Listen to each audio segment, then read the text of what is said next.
Stories of Great Christians.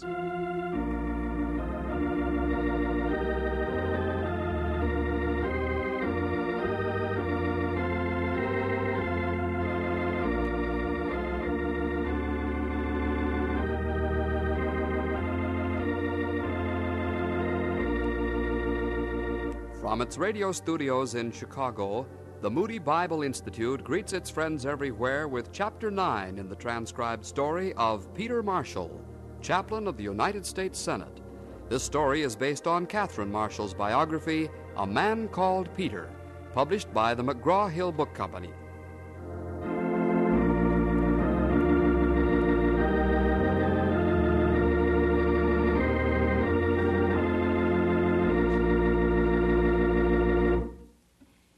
Mr. Marshall, I hate to say I told you so, but I repeat, you're going to have to watch out for the predatory females in this church. Oh, nonsense, Ruby. You will admit that you're Atlanta's most popular preacher, won't you? Well, no. And every day you're getting letters and unsigned poetry in the mail, aren't you? Yes, but I still say it's all foolishness. Oh, Mr. Marshall, please remember that being unmarried, you're a very eligible young man. Oh, I'm not so young anymore, Ruby. I'm 31. I'll take it, Ruby. Hello? Who is it? Yes, this is Pastor Marshall. Oh, yes. It's Widow Brown. I can just imagine. Well, it's a rather unusual request. I see. Very well. I'll see you in about half an hour, Mrs. Brown. Good day. And what does she want? Oh, rather a strange request. I shouldn't wonder. After calling you at least 3 or 4 times a week, she probably runs out of excuses. And when I take the call, I see to it that you aren't bothered. You shouldn't do that, Ruby. After all, as a pastor, I'm supposed to be available, you know. What does she want this time? Says her furnace is out and there's no one to light it. She wants you to fire up her furnace? Yes. Couldn't we send Lee the janitor? She wants me to do it. Well. Ruby, maybe you're right. I'll visit Mrs. Brown, since I promised, but for protective purposes, I think you'd better come along.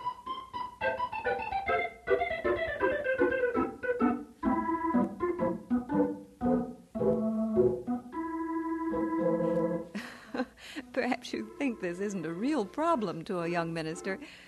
Well, I suppose in many congregations there are women who long for something life has denied them, and many of them see the minister through a romantic haze. They long to do personal things for him.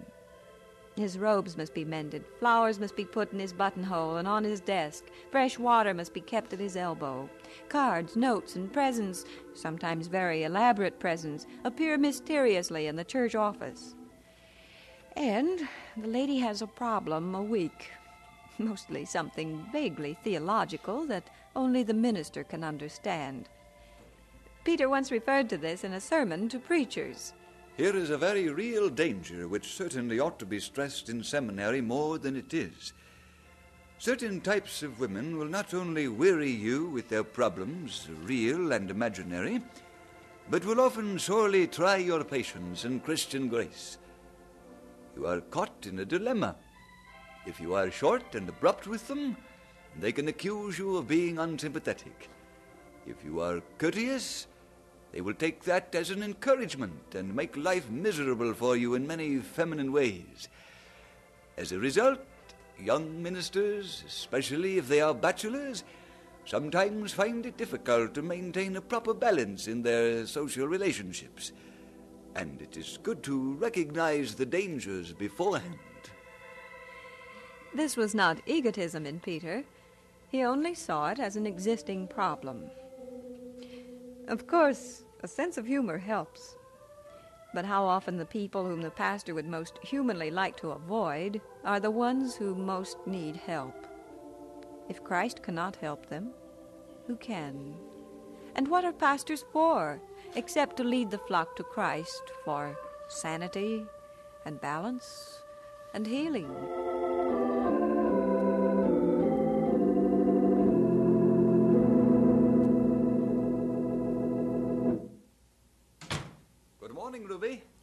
morning, Pastor. Mr. Carnes is here to see you. Brother Carnes, I didn't see you. Good morning. Good morning, Pastor. Excuse me for a moment. Surely. Ruby, what's on the docket for today? Oh, you have an appointment at 11 with that young couple you're to marry next week. Their second visit, isn't it? Yes. Better put an announcement in Sunday's bulletin. I may forget to remind you. The usual? Let's see. May he who has admitted these young people into the halls of highest human happiness richly bless them in their new life. I've got it.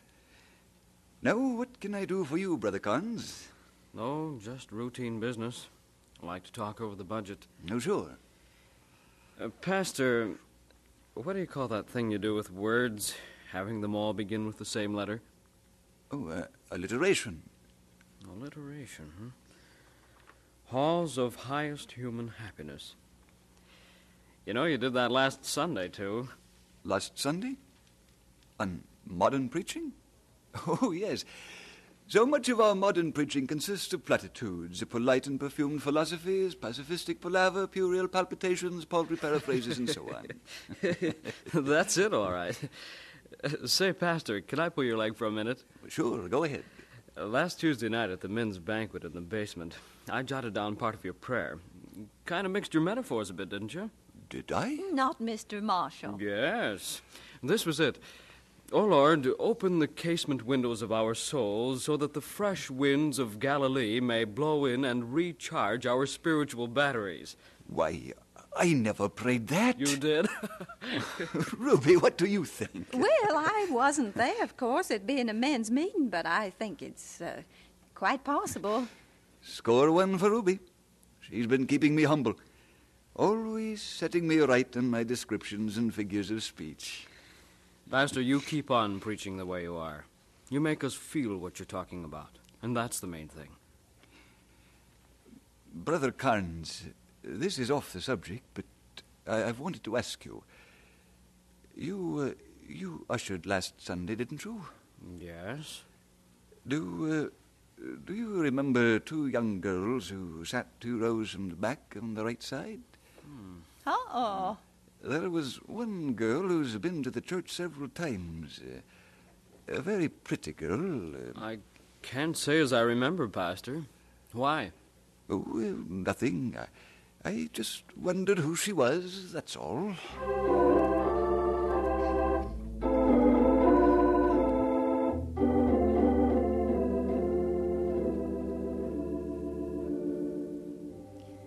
And now, for the first time in Peter's story, I have real reason to speak, because, unknown to him, I was that girl.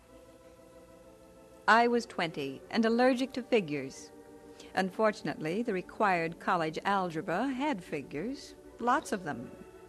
Dr. Henry Robinson, a brilliant scholar in his own field and the head of Agnes Scott's mathematics department, undertook personally to escort me through this wilderness. But mathematics was not Dr. Robinson's only talent. He had sidelines, such as a romantic interest in matchmaking, and a vital concern for the then much-discussed cause of prohibition. I came in for both, and, well, so did Peter, as you'll see in a moment. I had heard Peter Marshall preach for about 2 years, and, quite frankly, I wanted to meet him. No one could fail to recognize the poetry in his soul and in his preaching, and I might as well admit it, in those days I fancied myself to be a poet. But, of course, for me, a college girl, to meet Peter Marshall, the popular young clergyman, seemed almost impossible.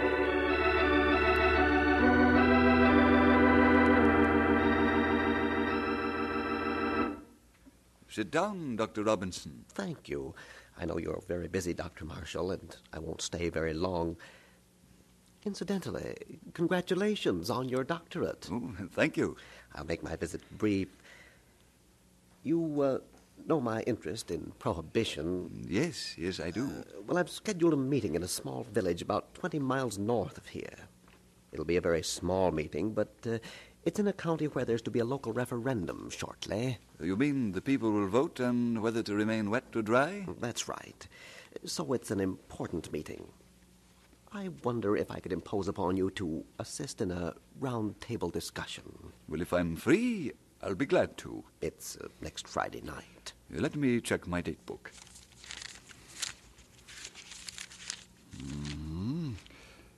Yes, I'm free that night. Good. Now, I'm taking 2 students with me, a lad from Emory and a girl from Agnes Scott. Excellent idea. That way you can deal with the question from different points of view. I'll drive you there if you'd like. That'll be fine. All right. I'll meet you next Friday at 5:30. We can stop and eat on the way.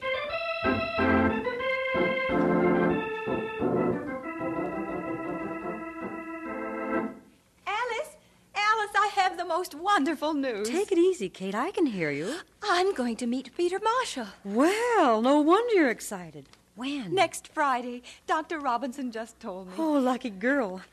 How do you do it? I've asked Dr. Robinson to pick me up in the alumni garden. That should be the proper romantic setting. Oh, Alice, there's nothing like that. And will you be holding a copy of Sonnets from the Portuguese? Alice, you're mean.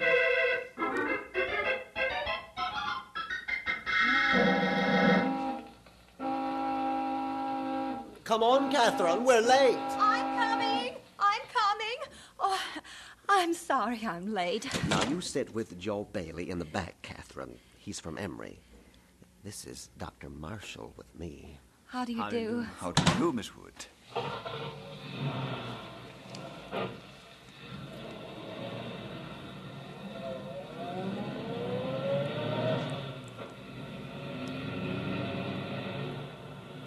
Say, Miss Wood, what's this I hear about my being engaged? Dr. Robinson says you said something to that effect. Oh, well, I did hear rumors. Don't believe them, Miss Wood. It just isn't true. Well, if you say so, that settles it. For a while, anyway. Frankly, Miss Wood, I've made up my mind not to get married until I'm good and ready. Of course, you're good enough now. Oh, yes, but I'm not ready.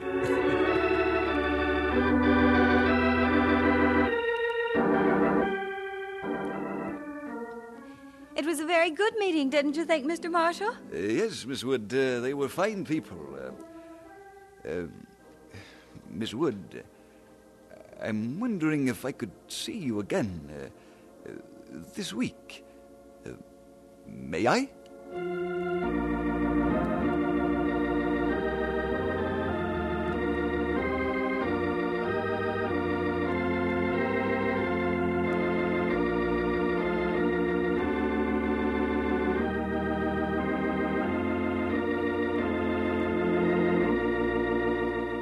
And so we conclude Chapter 9 in the transcribed story of Peter Marshall, Chaplain of the United States Senate. The story is based on Catherine Marshall's recent biography of her husband, A Man Called Peter, published by the McGraw-Hill Book Company. This is another in the series of stories of great Christians, which come to you from the radio studios of the Moody Bible Institute in Chicago.